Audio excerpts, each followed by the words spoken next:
Hello, I am Wendy Fleming Dexter. I am a 73-year-old woman, as you may be able to see, and I grew up on a farm outside of a town called Mattoon, Illinois. I had 5 brothers, and Daddy being a farmer and my being the only girl, my mother wanted to primarily keep me in to be her girl. And she tried to domesticate me the best way she could. She wanted me to be her girl. She wanted me to learn how to sew and cook and do all those things. I didn't learn how to sew. Somewhere in if there's ever an archaeological dig done at our house out west of Mattoon, there are the remains of several pair of shorts and, oh, I don't know, a china set, a bunch of things that were too feminine for me. It was not down my alley. But I had a pretty traditional upbringing. My father grew up here in the Midwest also, and he grew up without a lot of male role models except for his brothers and probably uncles and cousins, older cousins. My dad lost his father, his eldest brother, and his grandfather within 2 years when he was 13 years old, so in that time frame. That's a pretty tough time for a young man to lose his father. And so, and then when my father grew up and had 5 boys, it was probably a relief to him that he had boys, and until they had me, I was next to the last, and I don't think they knew what to do with me, and to this day, they still don't. But I'm getting a little bit ahead of myself. The reason that I wanted to start the YouTube channel is multifaceted. I have, as a woman, I feel like sometimes we have 3 strikes against us in being a female in many ways. And also, not just being a woman, but my family put me in a particular role. Not only did my mother try to put me in a certain role, so did my father. And so when I finally found my voice, and believe me, it took years. At work, I would tell people what I thought, and on one-on-one, I would tell people what I thought. But when I came to tell my family how I felt about something or what I thought, no. I would be very delicate around the boys, the brothers, because I didn't want to offend them. I didn't want them to not love me. I kind of kowtowed to them, if you will. I catered to them. And then when my father, I'm getting ahead of myself again. When my parents married in 1940, they eloped. They both were here in the Coles County area where I'm sitting right now. And they eloped to a town in Indiana called Rockville, Indiana. And they were married there. And if I heard this story one time, I heard it 100 times from my mother over the years, from the time I was small enough to understand what she was telling me. Oh, your dad, he's controlling. Oh, he's controlling. She'd say, he's a controller. I didn't really understand in the beginning what she was trying to tell me, but what had happened was, after they eloped and were married, they didn't have any money to speak of. He didn't have any money to buy her a gift to commemorate the day. And the only thing my dad could give her was a meal. He wanted to buy her a meal, a nice meal for the day, as a remembrance. All she wanted was a hamburger, and he didn't want her to have a hamburger. She didn't want to have a meal, and in her mind, that was him trying to control her. And it wasn't until 5 decades later that I finally asked my dad about that, and believe me, there's a multitude of stories in between there. But I asked my dad about that story, and Daddy said, well, he said, that isn't how it was. He said, I wasn't trying to control her. All I could do was buy her a meal. That's all I could do. It's all I could give her for the day. So that was the other side of the story. You know, I grew up hearing it pounded in my head, your dad's controlling, he's negative, he's all the negative things she could say in the world about my dad, she did. So not only was I at a disadvantage being in a household with a man who had 5 sons. I also had a mother who was basically trying to turn me against my father since I was a young girl. Don't get me wrong, I loved my dad. I idolized that man. But he didn't trust me. And I guess because I was a girl, he thought I was going to go out and get in trouble. Never mind the fact that my 5 brothers had the equipment to go out and get 5 girls in trouble. That didn't seem to bother him. It was me that was his priority. So over the years, I had my role as a caregiver for my mother when she was sick, and then my father when he was sick. And nobody ever encouraged me in my life to go out and have a real career, be a nurse, be something productive, have a career.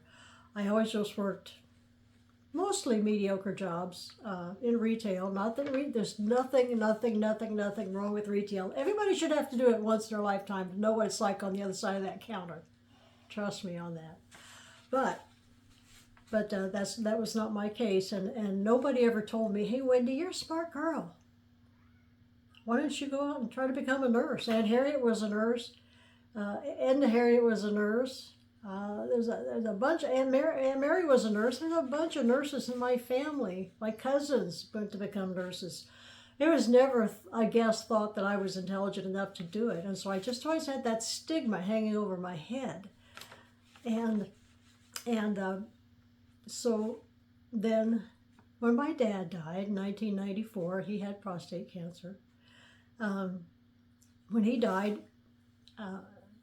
the brother that lived closest to me geographically, that I was closest to in age, because he was my next older brother, and he farmed Eddie's farm. It was never anything that I said out loud, but it's just in my heart and my mind, I elevated him to the place of stature that my daddy had assumed. And that was just where I thought he should be. It felt right. But in the end, about 2016, things began to fall apart with the family. It's a long story, but the Reader's Digest condensed version is that my mother fell in love with my ex-husband. I've had 3. My ex-husband, the one that was from Bangladesh, that I was secretly married to, that nobody knew about except my mother. She fell in love with him after she had inherited close to $1 million in assets in a farm and farmland. I know, it's a strange story, but trust me, I got a bunch of them. But over the years, as I said, I'm a late bloomer. I met a man that, for once in my life, believed in me. Instead of just being somebody who would kind of, at the family gatherings, I would be at family gatherings, the holidays, they would say, "Wendy, would you like to return thanks?" And I'd step up in front of, I'd lead the group, however big it was, in prayer. Wasn't a big deal to me. I don't have any problem with a public prayer. And then it was never stated as such, but it was more or less implied, "Now get the hell back in line and shut up." That's been my life and my family, especially since our parents passed away. Mom and Daddy in 94 and Mom in 95. And then, as I said, my eldest brother in 1996. So, I all these years, I have been, shuttled to the background. We were always included in family dinners and Christmas and all that. I was always invited to every graduation party, every birthday party, every event, every anniversary. I was there. I planned a lot of birthday parties, surprise parties for my brothers that were local, because I loved them. I loved my mother, and I was her caregiver for many years. And that's where the story takes a bizarre twist. And I won't tell it in this video, but in subsequent ones, I would love to share it with you, because on my podcast, Life on the Illinois Prairie, I had a 19, 20, 21, 22 part series about my story, how I found my voice and lost my family. And that's what this is about to me. I found my voice. And folks, it doesn't matter if you find your voice when you're 2, when you're 20, when you're 72. When you find your voice, you need to use it. And by George, I found mine. I sing in an acoustic duo with my husband. We've even sung on live TV, which you start trying to be up on stage and doing that thing in the mid-70s with a partner who, by the way, had done it for over 60 years, is a bit daunting. But I loved it. I loved having my voice. I wrote a book. I wrote a book about my cat, Pinky the Perminator, Undercover Kitty. That was about Pinky. It was about spaying and neutering and how Pinky wanted to be the first ever feline contestant on The Price is Right. So she could thank Drew Carey for supporting spaying and neutering and supporting adopting, not shopping. And I self-published the book, and then I had the opportunity to do an audio book of that, which I never thought I'd be able to do in my lifetime. Well, I did. I did an audio book. I recorded it right here in my closet, right behind where I'm sitting. Clothes in there and everything. Moved the computer in there, and it was bizarre and fun. One of the most fun things I've ever done. But by doing that, that introduced me to the company that recorded my book also did podcasts. And it was at that point that my husband Stacy, the guy who believed in me, said, "You know what? I think you should do a podcast." To which I replied, "You know what? I think you're nuts." And we tell each other that at least, once a week. Well, he never tells me that. Okay, I tell him that once a day. I'll be honest. But once I thought about it, I said, "Well, are you nuts? Nobody's going to want to listen to me. Nobody's going to want to hear what I have to say." And then I realized with a podcast, if I had guests on, then I could help them tell their story, their stories. And to date, we just recorded our 105th episode, which means we've been recording now for 2 years. Believe me, there was a big learning curve starting doing this in your mid-60s. I mean, it was actually 71 when we started the podcast. Most fulfilling, rewarding thing I've ever done. And I've met so many wonderful people. And as important as that was, it was an opportunity to share my personal story about my relationship with my mother. I loved my mother more than anything. I still love her, and I was her chief caregiver. I sacrificed a lot for those years. A lot I sacrificed for her. And in the end, she turned her back on me and wished I'd never been born, and she denied I was her child. How do I know all that? Because I have her journals. I have her journals for, I think, 5 or 6 years. And I've always wanted to have a forum in which to share her words versus the reality of the situation. And they were two diametrically different points of view. And my mother had become brainwashed by my ex-husband, the guy from Bangladesh, much like I allowed her to brainwash me about my dad when I was a child. It's a very subtle thing. It's very subtle. But it happens. It happened to me. And so that's why, I'm a late bloomer. I'm a woman. I found my voice. Are there any others of you out there? Because if there are, let's talk.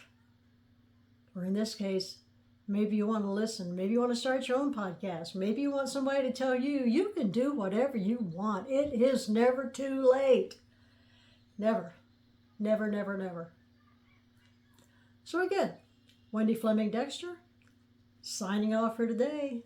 I'll be back. And I'm going to end this like I end all of my podcasts with 2 words. Please be kind. Okay, that's 3 words. Please be kind.